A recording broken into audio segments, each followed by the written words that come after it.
Boa tarde a todos, muita paz, e que Jesus nos abençoe agora sim. Os presentes, os virtuais que nos acompanham, quer seja pelo canal do YouTube, quer seja pelo canal do Instagram. Sintam-se todos abraçados fraternalmente. Hoje nós temos o desafio de falar sobre um tema extremamente importante que nos convoca a uma reflexão ante a nossa conduta enquanto cristãos, que nos dizemos ser, mas que nem sempre nós vivenciamos aquilo que muitas vezes nós propagamos. E esta casa, a qual nós já caminhamos durante algumas décadas, e que nesse ano estamos retornando, tem sido palco de inúmeras experiências e oportunidades reflexivas na doutrina espírita em torno desta nossa reflexão da tarde, que é exatamente nós pensarmos sobre o cristão e as suas obras, conforme nós vamos encontrar no Evangelho segundo o Espiritismo, no capítulo 19, no item 16. Reconhece-se o verdadeiro cristão pelas suas obras. E antes de nós abordarmos propriamente o que vai nos dizer o Espírito relativo a esta proposta, seria interessante que todos nós, os presenciais e virtuais, pudéssemos pensar até que ponto nós estamos nesta encarnação, nesse período no qual nós identificamos, mediante os ensinos da doutrina, que é da transição planetária, que é o momento auspicioso no qual nós estamos, mediante os nossos esforços pessoais, elevando a Terra enquanto morada a uma categoria de mundo melhor, conforme ele nos assevera, de regeneração, para que possamos viver as características verdadeiras desse mundo regenerativo, no qual, ainda que transitório, mas é tendente a seguir para um mundo feliz até atingir a condição de planeta perfeito. Qual é a destinação de todos os mundos, de todas as moradas criadas pelo Pai. Assim como seus filhos, que são criados na simplicidade e na ignorância, para atingir o fanal da perfeição, os mundos, por sua vez, também evoluem. E essa evolução, ela é proporcional à evolução individual daqueles que habitam o planeta no qual está inserido. Então, quando nós aqui nos propomos, nesta tarde de sábado, ensolarada, aqui no Pelourinho, na cidade de Salvador, Bahia, ou no centro histórico, conforme hoje se propõe a terminologia, é preciso que nós pensemos em torno desta proposição. Quais são as minhas obras, efetivamente, que me caracterizam, que me credenciam à condição de ser cristão? Porque, conforme veremos na citação de Mateus, no seu capítulo 7, nos versículos de 21 a 23 do seu Evangelho, nem todo aquele que disser Senhor, Senhor, entrará no reino de Deus, mas somente aqueles que fizerem a vontade do meu Pai que está nos céus. E como isso é significativo, porque não basta ter um emblema de espiritista, de cristão, de adventista, de católico, de budista, ou qualquer uma outra que possa caracterizar aquela filiação daquele profitente àquela doutrina religiosa. Mas é preciso que o comportamento, as atitudes, as ações credenciem o indivíduo a ser verdadeiramente seguidor do Cristo, considerando que este é para nós o nosso maior exemplo, aquele que nos serve, de acordo com a doutrina dos Espíritos, de guia e de modelo. Portanto, não dá apenas para nos dizermos cristãos, se eu não pauto a minha conduta, a minha vida, a minha forma de ser e de viver, de me expressar como verdadeiro cristão. E nesse particular, não é necessário que nós fujamos do mundo, saiamos de uma realidade a qual nos pertence, a qual fomos chamados a viver, a estar em um mundo de provas e de expiações, no qual, muito mais do que a construção das coisas materiais, dos bens transitórios que nós buscamos uma existência toda, é a vivência dos ensinos propostos por esse guia, por esse modelo, que há 2, 3 dias atrás, nós já estávamos o reverenciando pela data simbólica do seu nascimento, no dia 25 de dezembro. E é interessante que esse tema venha a calhar nesse período no qual nos encontramos, considerando a passagem do Natal, porque é muito comum nós celebrarmos, nós festejarmos o Natal. E fazemos toda uma preparação, fazemos toda uma festa, mas não para aquele que aniversaria, não para aquele que deveria ser o mais importante, não para aquele ao qual nós nos dizemos segui-lo. Porque este é, na maioria das vezes, aquele que menos participa do evento.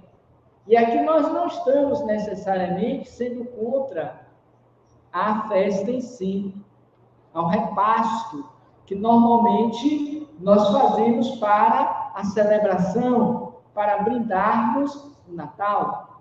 Mas é uma reflexão para além da ação material, no sentido de que nós devemos também, sobretudo, dedicar nesse dia que nos sugere a introspecção, a reflexão, a contabilização das nossas ações, por termos chegado ao final de um ano e que deveríamos prestar contas não a Deus, não a Jesus, ou qualquer que seja o líder religioso ao qual eu digo pertencer naquela instituição religiosa, mas a mim mesmo, a minha consciência, para identificar nesse transcurso de quase 365 dias, e mais precisamente 360, se eu pautei, regulei a minha vida, a minha conduta, dentro dos princípios exarados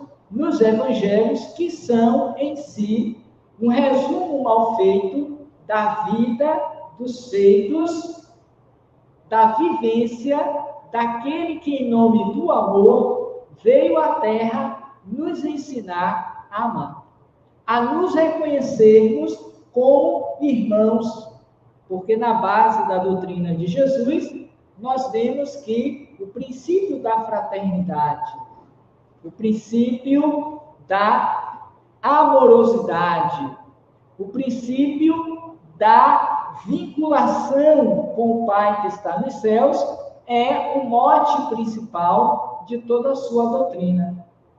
No entanto, todavia, parece-nos ser aquilo que menos nós fazemos durante o ano e mais ainda nesse dia 25 de dezembro. Porque a própria consciência nos diz que não fizemos a priori o dever de casa, que não realizamos como poderíamos ter feito, porque as condições, as oportunidades, os recursos nós tivemos, mas não empreendemos a responsabilidade, a boa vontade, a inteireza no cumprimento desse fazer. Daí vem então Jesus, grafado por Mateus, no seu capítulo 7, nos versículos 21 a 23, onde ele vai dizer: nem todo aquele que disser Senhor, Senhor, entrará no reino de Deus. Por que isso? Porque para entrar nesse reino ao qual Jesus veio implantar e nos convidar todos a vivermos, é um reino de vivência da sua mensagem, de fraternidade, de amorosidade, de perdão, de indulgência, qual nós temos aqui no fundo, não sei se aparece para os virtuais, mas os presenciais podem notificar que aqui nós temos uma árvore que, enquanto eu lia, antes de começar, me observava, eu me veio aqui a imagem, a árvore da vida, na qual nós temos vários sentimentos, a exemplo da harmonia, da fraternidade, do amor, do alto amor, da compreensão, e tudo quanto nós desejamos e felicitamos ao outro e a nós mesmos alcançarmos. Até porque estamos nos aproximando daqui mais 2, 3 dias do final do ano. E queremos que esse novo ano, o de 2025, seja melhor do que o de 2024, que, ora, está pedindo licença para ir embora, conforme fez o Papai Noel nessas imagens que nós vemos aí nas redes sociais. Fui, tchau, até próximo ano, algo do tipo. E todo ano se repete, porque entra ano, sai ano, Papai Noel vem e vai, mas nós nos mantemos na mesma postura ideológica, psíquica, existencial, qual se nós não tivéssemos dado um passo à frente no quesito da nossa vivência com Deus.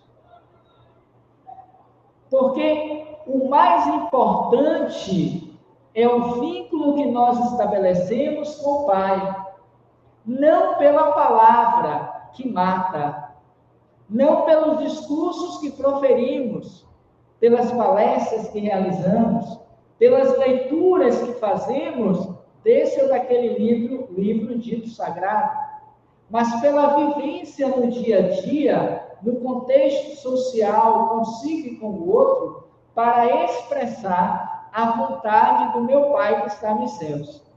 E a vontade do Pai para com os seus filhos, e entre os seus filhos, é que nós nos amemos uns aos outros, como Ele nos ama. Eis porque Jesus estabelece como sendo o primeiro mandamento da lei: amar a Deus sobre todas as coisas, e ao próximo como a si mesmo. Então, quando nós pensamos nessa perspectiva de que se reconhece o verdadeiro cristão, que seria o mesmo espírita, não pela denominação, mas pela vivência, o mesmo cristão, reconhece-se pelas obras. E a obra que nós precisamos implantar na Terra, a fim de que ela ascenda a condição de um mundo feliz, regenerado, é a vivência do amor. E para tal é preciso que nós, e entre nós, busquemos praticar esse amor, essa indulgência, esse perdão, essa solidariedade que ainda muito carece entre nós e que a árvore da vida está nos propondo a começarmos nesse ano, a partir, quem sabe, desse dia simbólico natalício de Jesus, mas que pudesse se estender para todos os outros dias e meses do ano, a fim de que não ficássemos tão somente restrito ao dia 24 para o dia 25. Isso quando nós nos permitimos, aqueles mais afetos à vivência da mensagem do Cristo. E não tanto também, há de ser dito, e me permitam todos,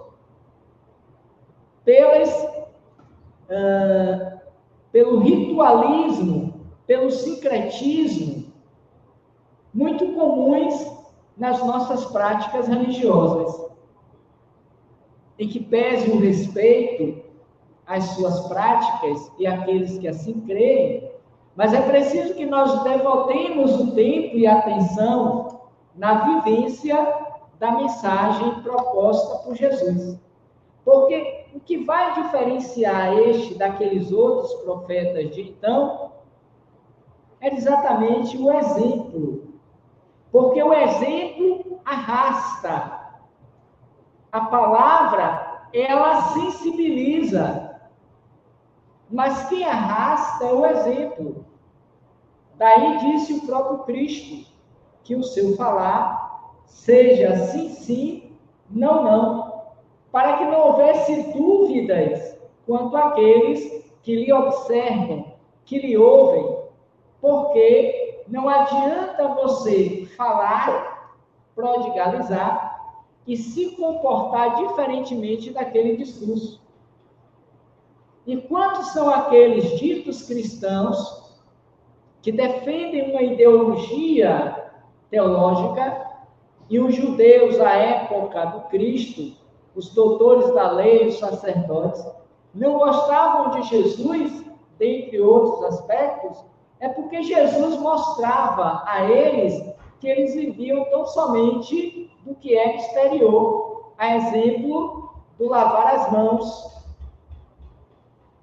de não comer com o sujo, com os imundos, mas na hora da prática não agiam de conformidade com o exemplo da caridade, do amor, da indulgência, do perdão, qual ele, na prática, demonstra.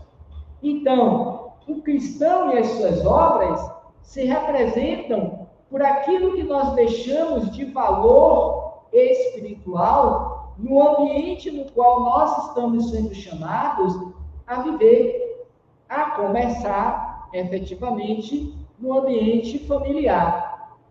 Porque é o espaço menor da grande sociedade que nós exercitamos a prática da virtuosidade, que nós vivenciamos os ensinos propostos pelo Cristo.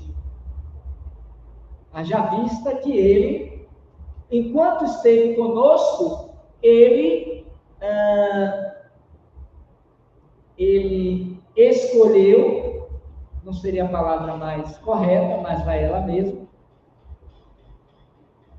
vivenciar a sua experiência, quando não na grande família social, em duas casas familiares conhecidas de todos nós.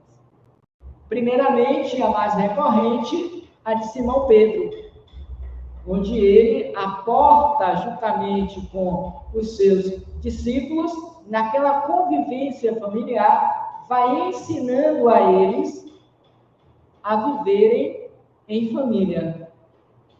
Porque ele, enquanto o pastor das ovelhas desgarradas do aprisco do Senhor, que as conhecia na sua totalidade, ele vai fazendo um trabalho de ajuntamento, de união entre aqueles indivíduos, para que se reconhecessem irmãos. Porque nós só dizemos que o outro é o nosso irmão pela convivência diária. Até mesmo aqueles irmãos, aqueles parentes consanguíneos, filhos do mesmo pai e da mesma mãe, quando não tem esse entrelaçamento dos sentimentos e da convivência, não chamam-se de irmão, mesmo sabendo que são consanguineamente. Mas existe uma certa rejeição.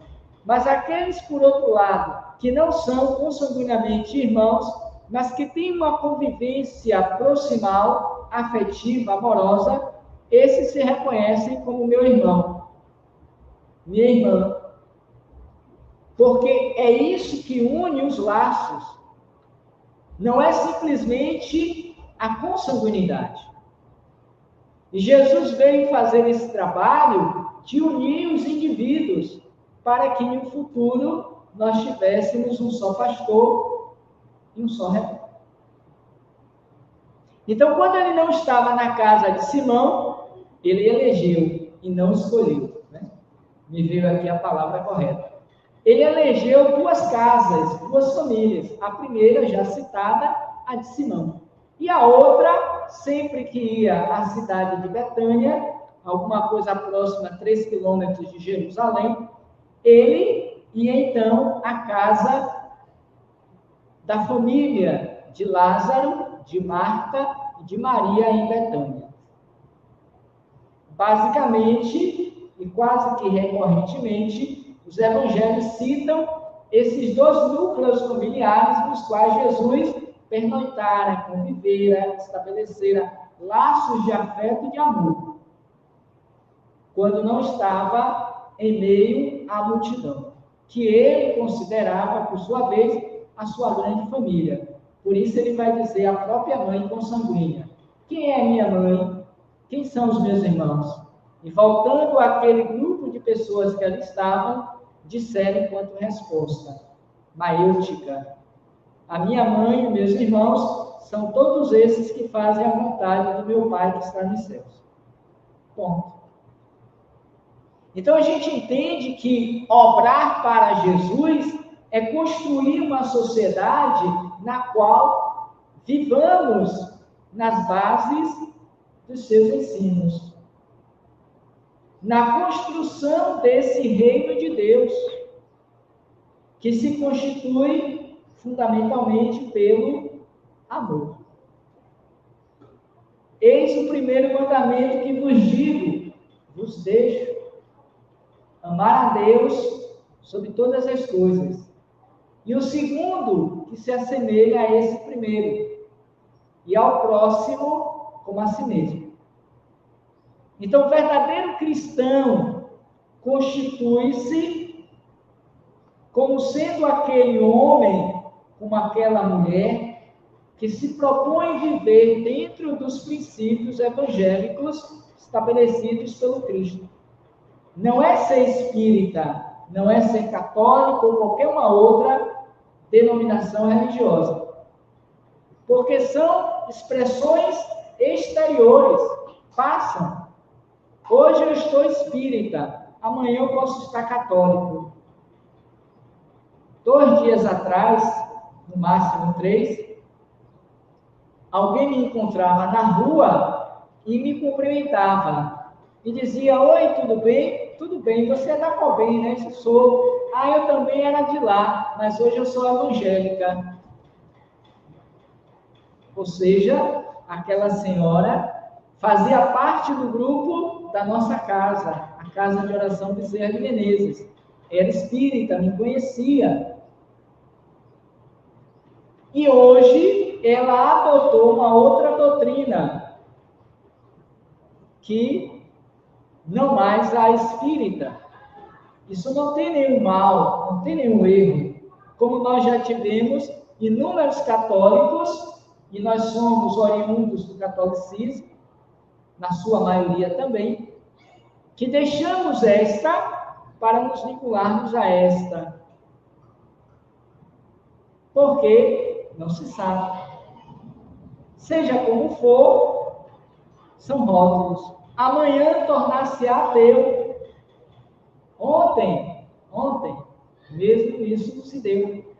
Passava um zap com um amigo que há muito tempo eu não via, e aí brincando eu perguntei se ele palestrante do movimento espírita, perguntei se ele havia desencarnado, porque nunca mais tinha visto ele no movimento, se ele nunca mais tinha visto nada dele no zap, e ele aí brincando me respondeu, embora respondendo seriamente a minha questão, que ele deu um tempo, ele não é mais espírita, não frequenta mais centro espírita, não faz mais palestra, porque está vivendo sua vida pessoal. Se continua ou não sendo espírita, eu não sei, mas fato é que ele escolheu está fora do movimento.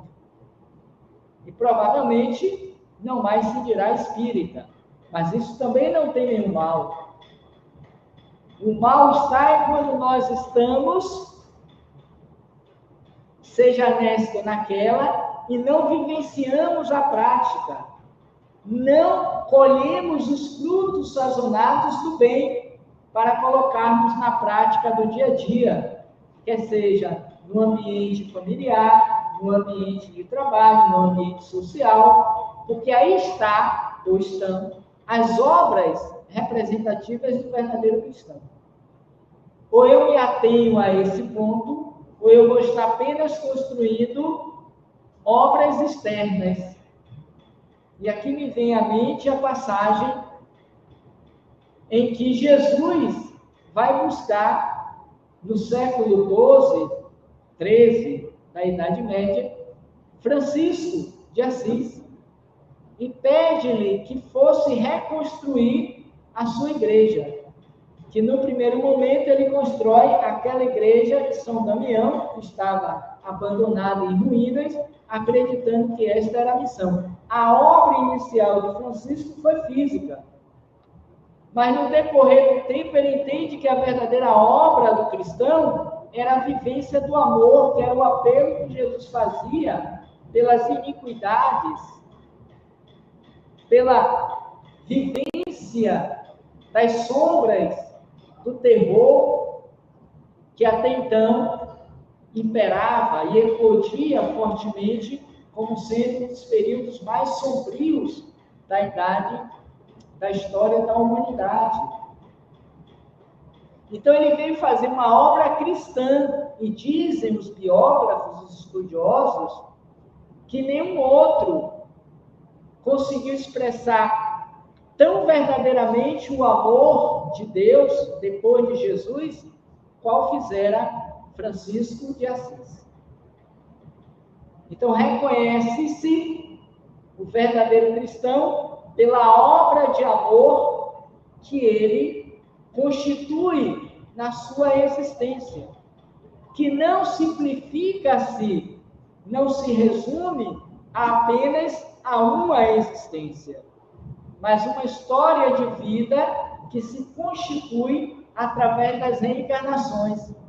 Porque quando vemos um outro Chico, Francisco Cândido Xavier, que dizem, e aí não estou trazendo como uma verdade da doutrina, mas muitos especulam que o Francisco de Assis é uma encarnação que nós conhecemos como Francisco Xavier, Chico Xavier, Francisco Cândido Xavier, que foi lá um evangelista, porque tem-se na Lídia Espírita a informação de que Francisco de Assis fora um dos discípulos de Jesus, não outro senão João, o evangelista. Seja verdade ou não, a linha do tempo deste espírito, ela é sequenciada por inúmeras encarnações nas quais vai se constituindo o perfil do verdadeiro cristão, para ressurgir na atualidade como um homem do bem, uma mulher que atua no bem. Não é o bem de dar coisas materiais, de dar esmola, de dar presente de Natal, de se enfeitar de Papai Noel, de dar sopa. Isso são coisas transitórias, em alguns momentos necessários para aqueles que recebem, mas que nem sempre atinge o âmago do ser, que caracteriza aquele que assim age como verdadeiro cristão, verdadeiro espírita. Porque seja um, seja outro, é aquele que reconhece, está lá também no capítulo 18, reconhece as suas imperfeições, mas esforça-se para deixar de tê-la. Porque é um trabalho de autossuperação, é um trabalho de renovação, de renascimento, conforme propõe a noite de Natal. O Natal é para nós uma oportunidade de renascer para o Cristo, visto que durante todo o ano nós estivemos afastados, desconectados, mortos para a vivência do seu ensinamento. E quando isso não esteve totalmente, esteve parcialmente. Os frutos ainda são para aqueles mais bem empenhados de 30, de 40, de 20. São raros aqueles que poderíamos dizer que atingiu 50 para cima. Porque estamos ainda em um mundo de provas e expiações. Não existe nenhum santo, nenhum missionário. Por mais que atribuamos a Chico Xavier, a Paulo Franco, a Madre Teresa de Calcutá, a Irmã Dulce e tantos outros expoentes do bem, seja na área teológica, na área social, na área cultural e tantas outras áreas humanas, mas são homens e mulheres, espíritos todos, ainda em prova, ainda se constituindo o verdadeiro cristão. E, por certo, não alcançaremos por esses dias. Mas é preciso que comecemos hoje, mesmo dando a sopa, um enxoval, o presente de Natal.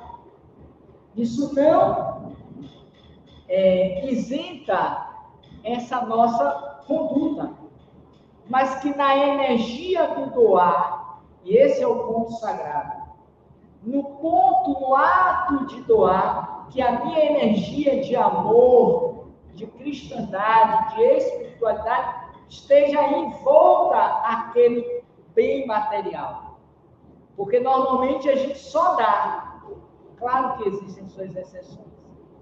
Mas a gente faz como se quiséssemos se desculpar com a própria consciência. Não é um gesto natural, às vezes até, em que pese a validade da ação, mas muitas vezes apenas para agradar os olhos do mundo, para aparecer nas mídias, para poder ser selfificado, digamos assim, para tirar um selfie, para ser fotografado, para poder colocar nas redes sociais, para aparecer na capa do jornal.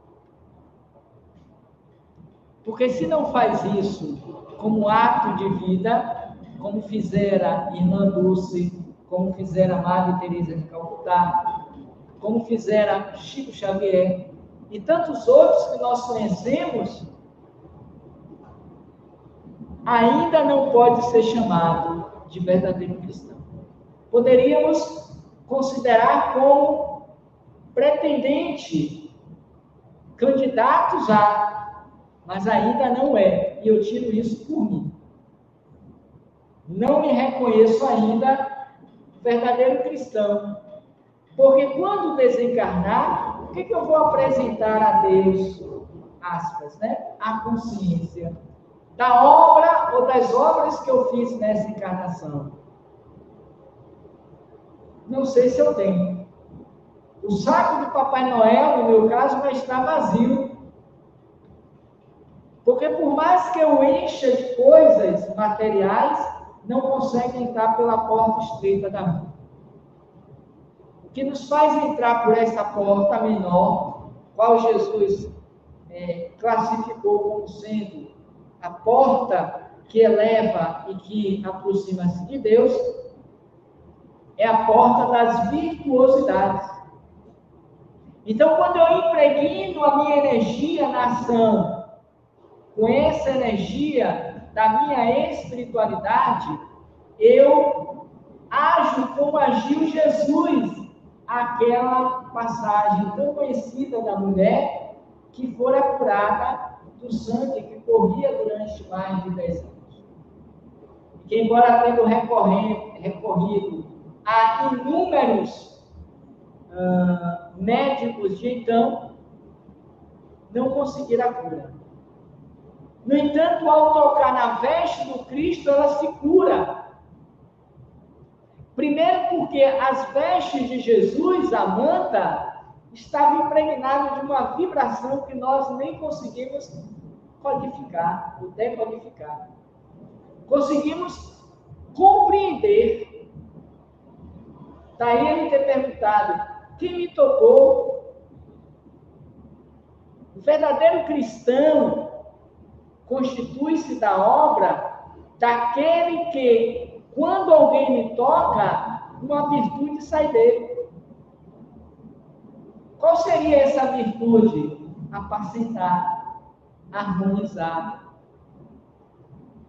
elevar a autoestima, a fé, tornar aquele pedinte reconhecidamente nutrido, não das coisas materiais, do alimento que ainda nos é comum, mas nutrido na alma, em que a esperança, a fé, o bom ânimo que hoje tanto nos falta, faz com que faz com que o outro se sinta totalmente abastecido. Isso me faz lembrar aqui uma metáfora daquela pessoa que faminto estava, depois de uma longa caminhada, sedento, depois de caminhar quilômetros de um sol a pino, e quase para desmaiar, por não ter mais fôlego, energia, ele encontra um poço de água em que ele pode banhar-se, pode saciar a sua sede, pode se renovar fisicamente e mentalmente, descansar por um tempo e depois dizer assim: agora eu estou abastecido para continuar a minha caminhada, a minha viagem.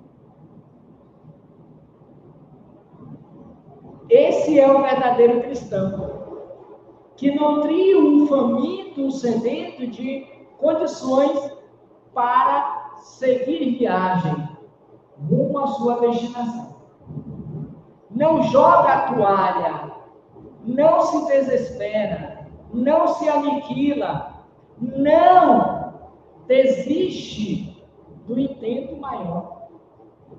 Ou como disse Jesus: bem-aventurados todo aquele que confiar até o fim, porque esse será salvo.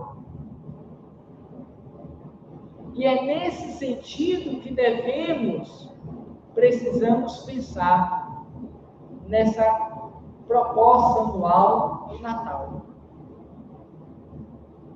Que devemos aproveitar desses instantes para que nós também analisemos e projetemos o nosso próximo ano, para que este que vem não incorra nos mesmos equívocos desse que termina, ou nós, porque ele é isento de acerto ou de erro, mas somos nós que o fazemos, quer seja para o bem, quer seja para o mal. Se as minhas obras em 2024 foi quantificada em 10, se eu conseguir chegar a 10, eu preciso me fortalecer de coragem, de bom ânimo, de uma estratégia mais apurada, para que no próximo eu tenha, se não as 10, mas 5. Porque se eu conseguir fazer desse ano 10, algo me diz que eu sou capaz de fazer mais 10. E quem sabe um pouco mais, porque normalmente contabiliza-se os ganhos de uma empresa quando fazemos a comparação em relação ao mesmo período do ano anterior. Então nós sabemos se avançamos ou se estagnamos ou se estacionamos. E é nesse ponto que o verdadeiro cristão precisa validar no mundo a condição de estar nele. Porque estar nele é só parir, é só nascer. É só permitir que venha mais um dentre esses 8 bilhões e um pouquinho mais de seres no mundo, encarnados. E são 3 vezes mais a população dos que esperam encarnar. Agora, estar no mundo fazendo a diferença, não apenas pelo sucesso material, pelas riquezas que produziu, mas que vai deixar ao morrer, isso não tem grande valor. Porque isso nós já fazemos há muitas encarnações. É preciso sopesar, quantificar aquelas que nós ainda não somos capazes ou ainda não nos permitimos fazer. Ou se tentamos, não conseguimos. A exemplo do bem. Então, a proposta de 2025 se constitui para o cristão, enquanto obras, fazer o bem. Porque não é ser espírita, não é ser palestrante, não é ser médium, não é ser pastor, não é ser padre, ou qualquer uma outra denominação, líder religioso que seja. É preciso que se seja, para além dessas indumentárias, homens e mulheres de bem. Se eu conseguir esse fanal nesta minha encarnação, podem ter certeza que eu me constituí, não 100% é verdade, mas me constituí naquele cristão que está se esforçando para domar as suas imperfeições, não combatendo ou deprimindo-se, brigando com elas, mas produzindo no bem. Nesse particular, e antes de terminar o nosso encontro, até que horas? Então eu vou pedir licença a vocês para encerrar com uma mensagem do livro O Evangelho de Por Emmanuel, Comentários ao Evangelho segundo Mateus, em que Emmanuel discorre sobre essa passagem que nós estamos aqui pensando, do capítulo 7, do versículo 21 a 23. Nem todo aquele que diz Senhor, Senhor, entrará no reino de Deus, mas somente aquele que fizer a vontade do meu Pai que está nos céus. Por que nós trouxemos essa passagem? Só a título de entendimento. Porque no Evangelho, dos muitos os chamados e poucos os escolhidos, capítulo 18, no item 16, conforme citamos no início, pelas suas obras é que reconhece o verdadeiro cristão. Então os Espíritos trazem exatamente essa passagem, quando diz, nem todos os que dizem Senhor, Senhor entrarão no reino dos céus, mas somente aqueles que fazem a vontade do meu Pai que está nos céus. Escutar essas palavras do Mestre, todos os que vos referis à doutrina espírita, como obra do demônio. E aí discorre sobre. Depois vocês podem ler os virtuais e os presenciais. Então, para a gente fechar, Emmanuel vai fazer o resgate do versículo 21. Nem todos aqueles que me dizem Senhor, Senhor, entrará no reino dos céus, mas aquele que realiza a vontade de meu Pai que está nos céus. Porque entre fazer e realizar, há uma diferença. Nesse particular, ele tem 3 mensagens. Escolhemos uma. A primeira é tais quais somos, fé e ação, não basta dizer. Nós escolhemos esta última. Não basta dizer. E então, Emmanuel considera o seguinte. Não bastará clamar Senhor, Senhor, para atravessarmos vitoriosamente as portas da iluminação espiritual para a vida eterna. E quantos estão aqui e ali clamando, Senhor, Senhor, seja espírita ou não? Muitos clamam pela proteção do Mestre, em lágrimas de amargosa compulsão, mas não lhe aceitam os desígnios salvadores. Esperam pelo benfeitor divino à maneira de crianças caprichosas, tocadas de viciosas exigências. Se não for da forma que eu quero, não vale a pena. Não é de Deus, como dizem. Muitos apelam para Jesus, reclamando-lhe socorro e assistência, declarando-se extenuados pelas pequenas lutas que lhes couberam no mundo. Entretanto, diz Emmanuel, são cegos para os fardos pesados que os vizinhos suportam heroicamente, incapazes de oferecer a mais leve migalha de cooperação ao próximo sofredor. Nesse quesito, Emmanuel, e rapidamente, ele quer apontar que nós achamos que a nossa dor e o nosso sofrimento, a nossa doença, é mais contundente, é mais dolorosa e intensa do que o vizinho da porta ao lado de onde eu moro. Eu nunca me ofereci para lavar um prato, para lavar o banheiro, para fazer uma sopa, para levar ao hospital como acompanhante, para dar uma carona, porque nessa vida atribulada, concorrida, eu só penso em ele. Muito pouco nos meus, e menos ainda nos outros. Muitos repetem o nome do amigo celeste, não para materializar-lhes os princípios sublimes do mundo, mas para conquistarem destacado lugar no banquete da dominação humana. Nesse particular, me permitam abrir aqui um parêntese para dizer, sem nenhuma, evidentemente, crítica, mas como sendo uma realidade que hoje nós vemos comumente, que são as pessoas que se dizem cristãos e que, utilizando-se da mensagem do Cristo, dos evangelhos, buscam favorecimento no mundo, quer sejam favorecimentos sociais, materiais, financeiros, que estão muito bem, obrigado, no mundo, porque falam de Jesus. E aí nos lembramos daquela passagem, a sua recompensa, por si só, já foi dada. E concluindo, ele diz assim, muitos se reportam ao mestre da cruz, rogando-lhe refúgio entre os anjos.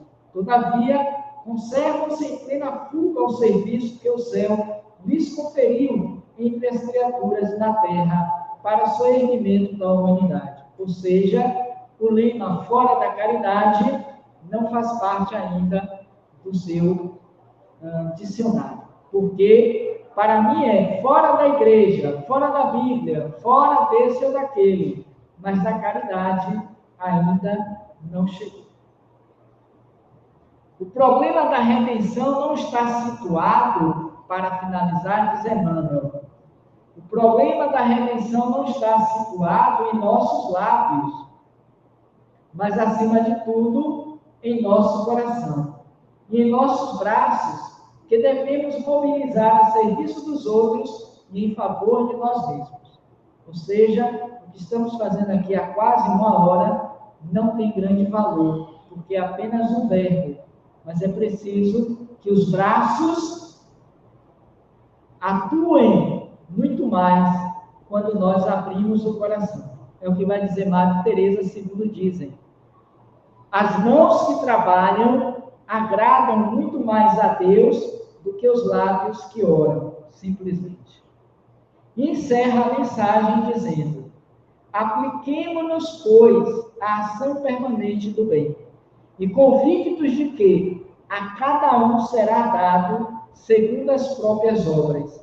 Procuremos a nossa posição de servidores no abençoado campo do Espiritismo, que nos oferece recursos sublimes à sementeira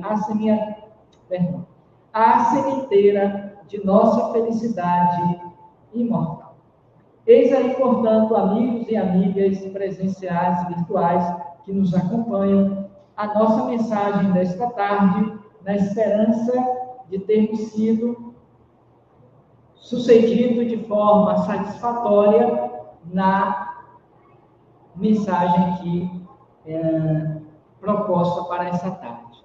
Que Deus nos abençoe, nos proteja que tenhamos uma continuidade de final de ano com essas reflexões que o Evangelho, que Emmanuel nos propõe, a fim de arregaçarmos as mangas, não apenas físicas, mas mentais, através da vontade do serviço do bem, para começarmos a produzir nesse campo, a vinha do Senhor, que é o mundo, as nossas plantações, para que as obras se constituam com valor, pelo menos, de 30, de 60, de 100. No mais, feliz Ano Novo para todos, que Deus nos abençoe, na esperança de voltarmos aqui fisicamente no próximo ano, se Deus assim nos permitir. No mais, muita paz, muito obrigado a todos.